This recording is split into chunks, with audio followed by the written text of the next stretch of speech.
Ladies and gentlemen, boys and girls, children of all ages, welcome to the channel. I'd like to thank the few subscribers that subscribed to the channel this past week while I was out sick dealing with COVID-19 with the CM Punk rant. It is piling up with viewership. I greatly appreciate you guys tuning in for that video, and I appreciate the likes on that as well.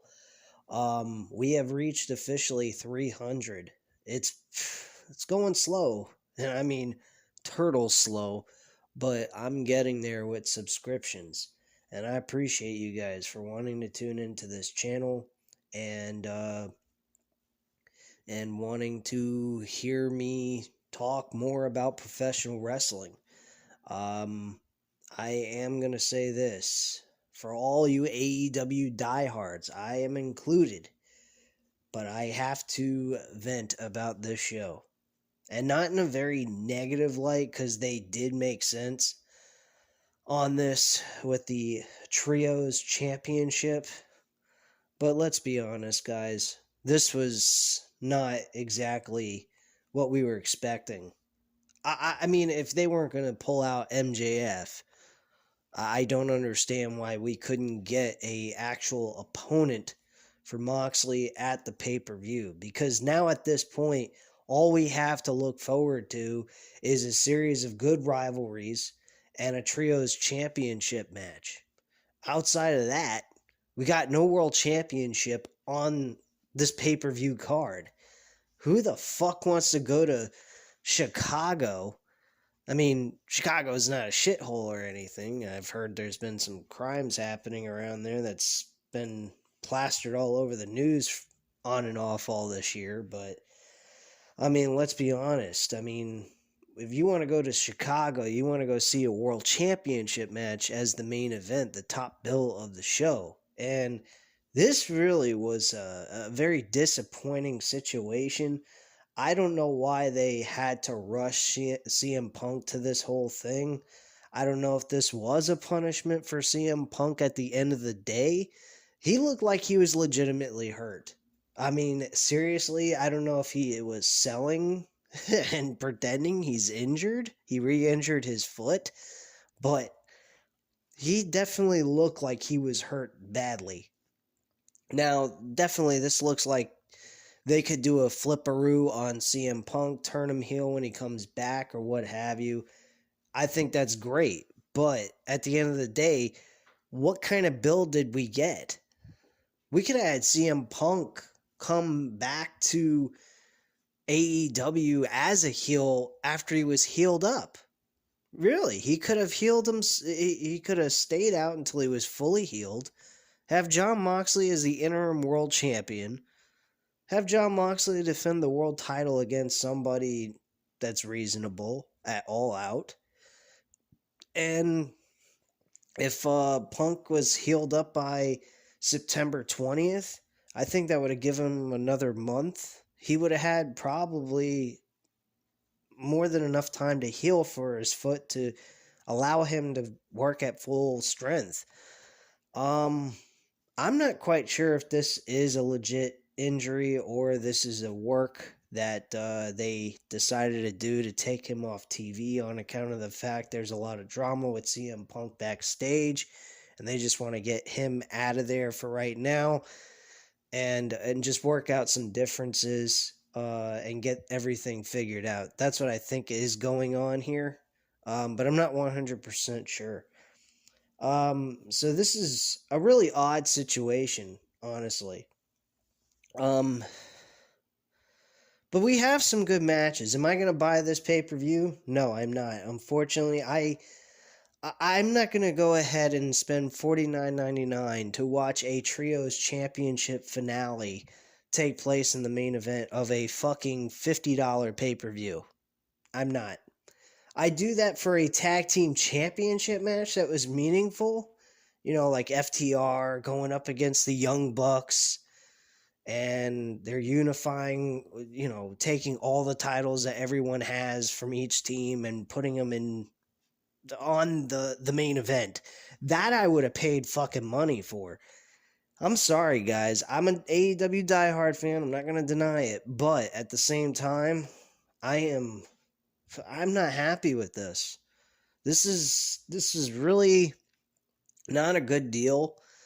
I think we are kind of getting shortchanged a little bit, and I think they're trying to do the best that they have at this time by using the trios tournament to make that as the main event because it'll take up the most time. Um, sorry guys, I'm still dealing with this COVID shit, so if you hear me hacking or whatnot, that's the reason why. I'm trying to make this as short as possible, but I don't know if I'm going to be able to do that. It's probably going to be one of those typical 30-minute plus videos. I almost says movie. This is a fucking audio format. Anyway. Yeah, I will say there are some good rivalry matches that are taking place at this pay-per-view. For example, Bryan Danielson and Chris Jericho. So I mean, there are some good things on this pay-per-view worth paying $49.99, but without the World Championship, which is the end-all be-all that they all work for to capture at some point in their career, what are we wasting our time with this pay-per-view? I mean, like, seriously. I mean, tag team wrestling is one thing. Trios is a brand new championship that's being introduced. And it's just an extended added on player to the tag team wrestling. That's all it is. It's 6-man tag team wrestling.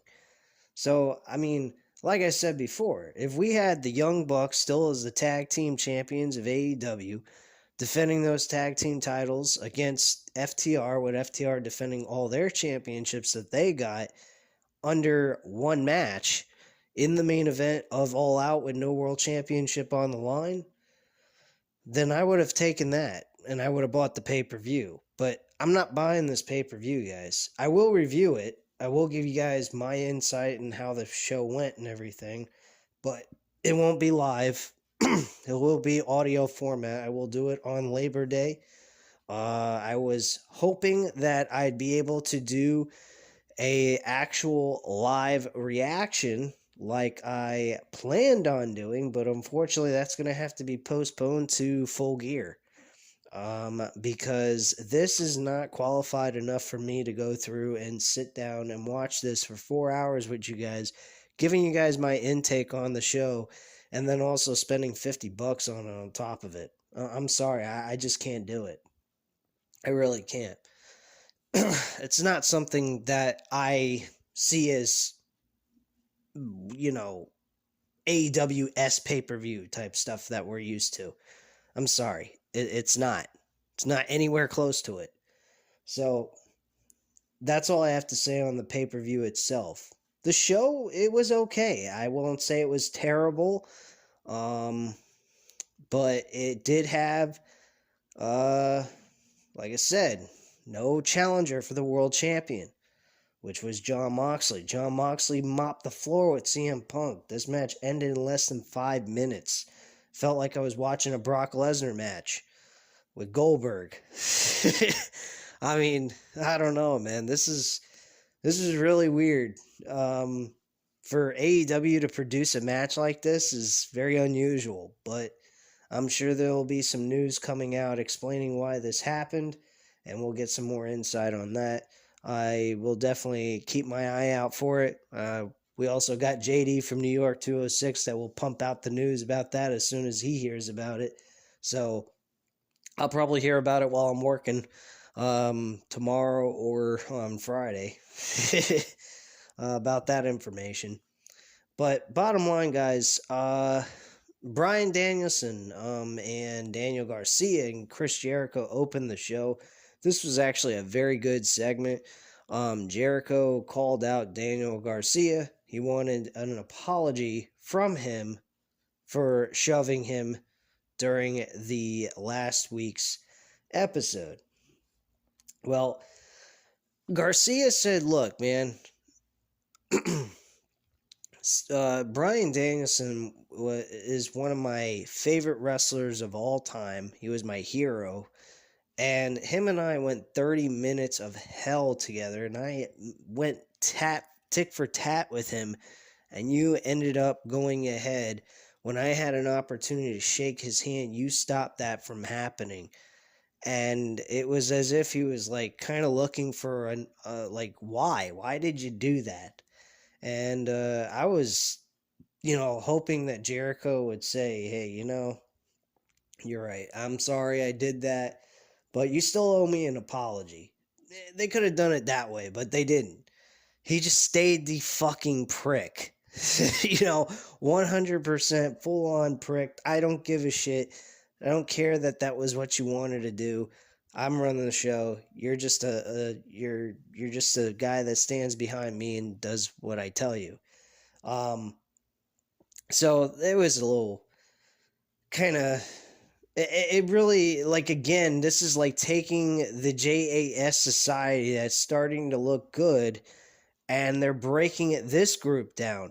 I was having a hard time kind of liking this group, and now I'm starting to like them, and all of a sudden Daniel Garcia, who's been showing up, having some good matches, is doing well, and then they want to turn him face. Like, what the fuck are they doing, man? He doesn't need. I'm thinking that this is all an act. I really think that Jericho and Daniel Garcia are playing Bryan Danielson, and Daniel Garcia is going to turn on Bryan Danielson at the pay-per-view. That's what I think might happen. I'm not sure. To continue, Bryan Danielson comes out because he sees that Garcia is being pressured by Jericho to apologize for what he did last week. Bryan Danielson goes ahead and he says, look, Garcia, you're a wrestler. You're not a sports entertainer. You have a lot more to offer than being a sports entertainer. Jericho goes ahead. This is like good cop, bad cop, or like Bryan Danielson as the angel and Jericho as Satan, a demon, whatever way you want to put it, on both sides of Garcia's shoulders. And he's like, hey, it's good to be a sports entertainer, yada, yada, yada. Garcia eventually can't take it anymore. The pressure's too much for him. He acts like he's having a hissy fit, and he just backs out completely and says, look, I need time to think. This is getting overkill for me, and I gotta go. That's pretty much what happened there with him.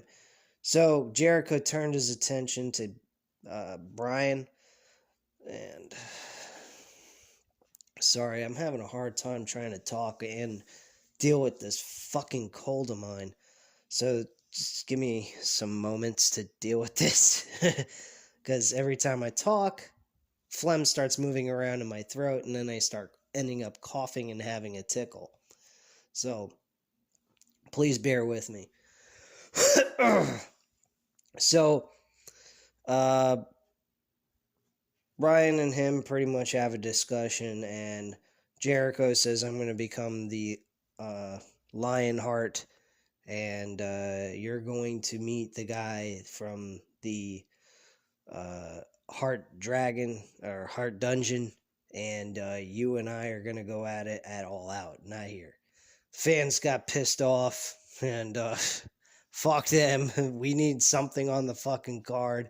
They're fucking having a hissy fit because they ain't getting to see the match live. Shit, man, they got to see a main event trios match that was unbelievable. It was better than what Kenny Omega and the Young Bucks did last week. It was unbelievable. So we basically have got an announcement that Bryan Danielson and Jericho will go at it one-on-one at All Out. So that's a plus. Next thing we get on, the first match we ever have is Dax Hardwood and Jay Lethal. This was actually a really good matchup. Fortunately, Jay Lethal ends up winning the match with rolling up Dax Hardwood and grabbing his tights. So overall, this match wasn't too bad at all. This was actually a lot of fun, and very close falls took place during this match until the very end. There was a lot of roll-up pinfalls, though. Um, near the end of this match, apologize again. Like I said, I'm going to end up coughing a couple of times during this fucking video. So it's going to be a little bit of a bumpy ride. Anyway, yeah, Jay Lethal ends up winning this matchup by cheating and grabbing the tights. And the match kind of ended a little bit sloppy because there was so much roll-up pinfall, close pins, and all that shit taking place instead of wrestling moves. But at the end of the day, it wasn't a terrible match whatsoever. So after the match, we had Sanjay Dutt call out that Satin Singh and himself will not be wrestling in this trios match. Instead, the six-man tag team match will have Jay Lethal and the Motor City Machine Guns, Chris Sabin and Alex Shelley, teaming with Jay Lethal against FTR and Wardlow. So that's a little bit of an interesting change of the matchup, at least. So that's pretty good. Next, we had Thunder Rosa interviewed backstage by Tony Schiavone. Tony Schiavone has revealed that Thunder Rosa will not be defending. I can't do this, man. Oh, fuck. This is crazy. I better get this taken care of as soon as possible. I'll just give you guys what I can give you. Alright.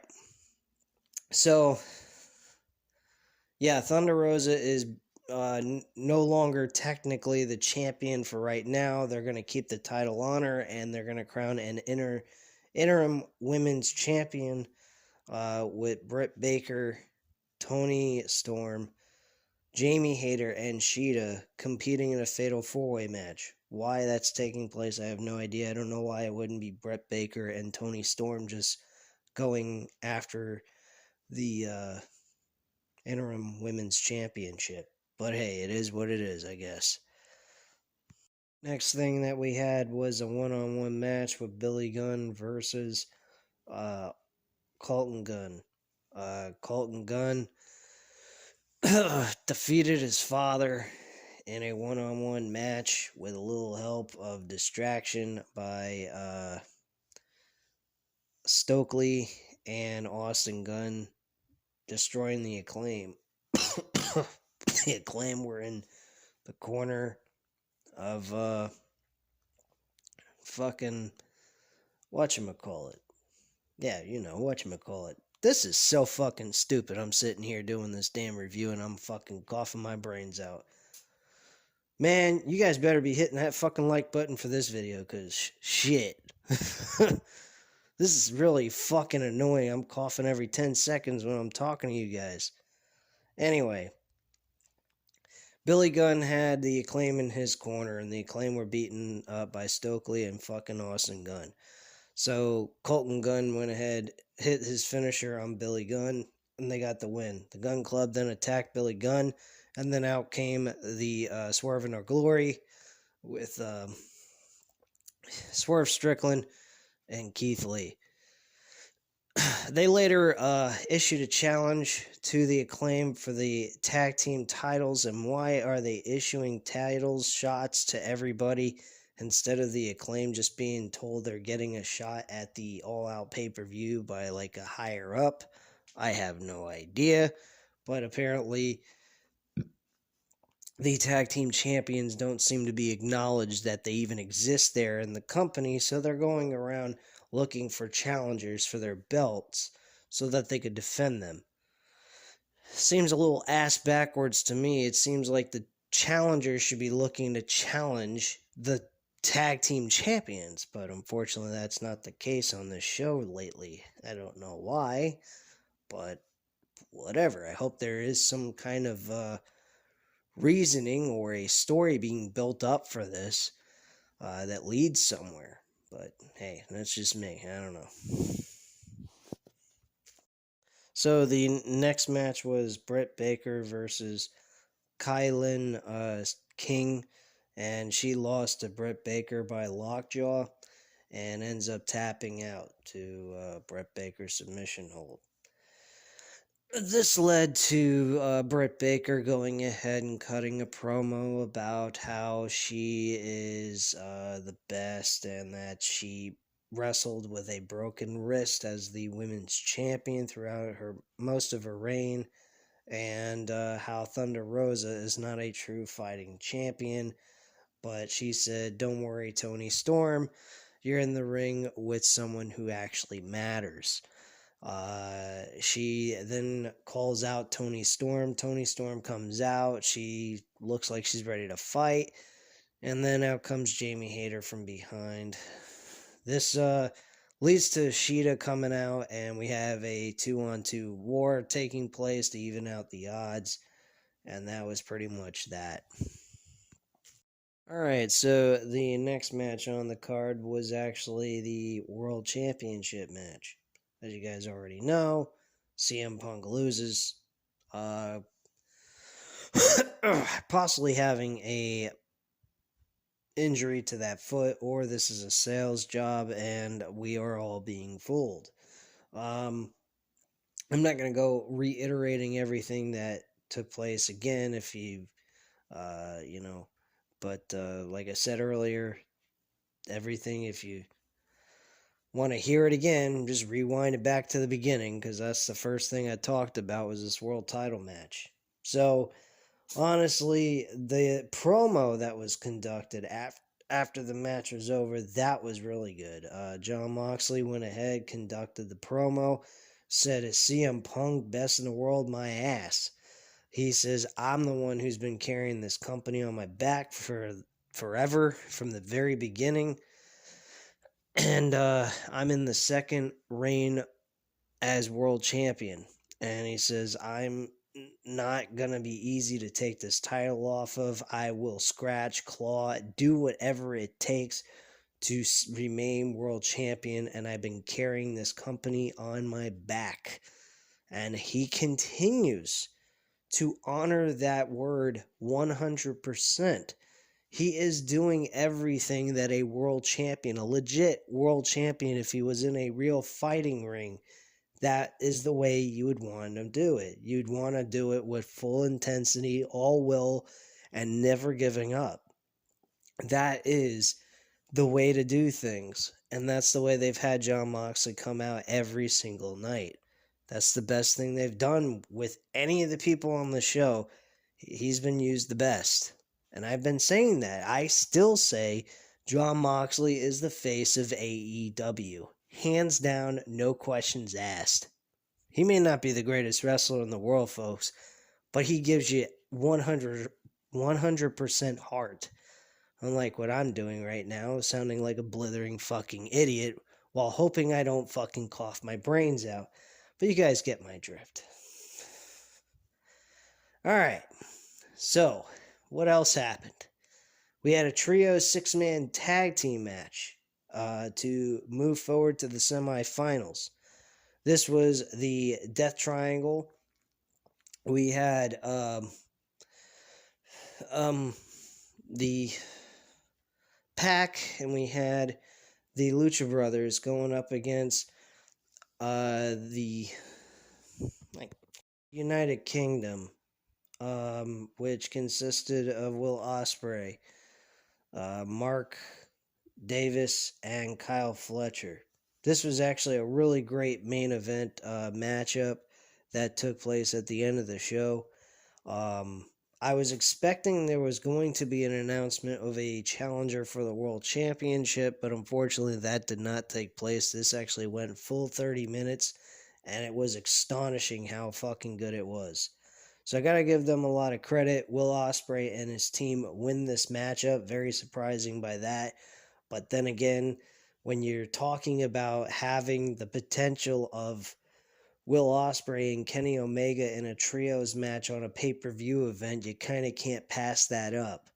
And not to mention that I believe there was a mention that Kenny Omega will be facing Will Ospreay one-on-one on next week's Dynamite, which, why the fuck are they giving that for free television, man? Whatever. What's the point? I kind of feel like as if I'm doing another WWE reenactment here, only with AEW. But don't get me wrong, they're doing it a hell of a lot better than when Vince McMahon was running WWE. There's no way you could get any worse. You can't get as bad as Vince McMahon. If you are, you're purposely just trying to destroy your own product. Um, but yeah, Will Ospreay's team wins the match. Mentioning two other promo videos. What the fuck is wrong with me? All right. We also had two promos that took place before the main event, and that was actually Christian Cage accepting the challenge of Jungle Boy. So we will see Jungle Boy and Christian Cage one-on-one at All Out, just like I predicted. Storyline was built correctly, and one of the better stories that are being told for this pay-per-view. So yeah, Christian went over his things. He was showing him tough love. It was making a bunch of BS stuff, but at the end of the day, he did accept the challenge and he will face him at All Out. Next, we had Ricky Starks. He was very emotional. He was kind of up and down. His promo was a little up and down too in my book. One minute he looked like he was a big tough guy, and the next minute he kind of seemed like a child. Very upset. Oh, why my best friend leave me? Fuck your best friend, motherfucker. You're one of the most talented guys on this freaking roster. Start acting like it. Start having your chin up. You're one of the best. The guy's a fucking... He's just jealous. That's all there is to it, man. He's jealous of you and your success. So at the end of the day, the only thing you can do with that is rub it in his face by beating him at the pay-per-view. And that I would love to see, but I don't think that's going to happen. I think they want Will Hobbs to get some kind of name built up as a singles competitor. So that might be a possibility that might take place at the pay-per-view. So that's pretty much it, guys. I mean, he wants a match with Will Hobbs. He's upset about Taz's team being broken up. He was mad about losing the FTW championship, so on and so forth. And it was a good promo job. I'll give Ricky Starks that. It looked really good in the ring, dressed up nice. And he looked like he was serious. He was there for business, and he wanted to let things off his chest, and he didn't understand why Will Hobbs did what he did. But it's real simple. He didn't give a fuck. He wants to be on his own, and he wants to be the star of the show. He don't want to share no limelight with you. So that's it, plain and simple. So here we go. Ricky Starks versus Will Hobbs. Should be a good match. Anyway, guys, that's all I got to say at this time. I've done enough talking. I'm trying to avoid from coughing at the end of this video. So if you'd like, go ahead, hit that like button if you like this video. Hit the subscribe button if you're not already subscribed to the channel. Leave a comment down below, and I'll definitely get back to you on that. And I thank you guys very much for watching. Have a great night, guys. Bye.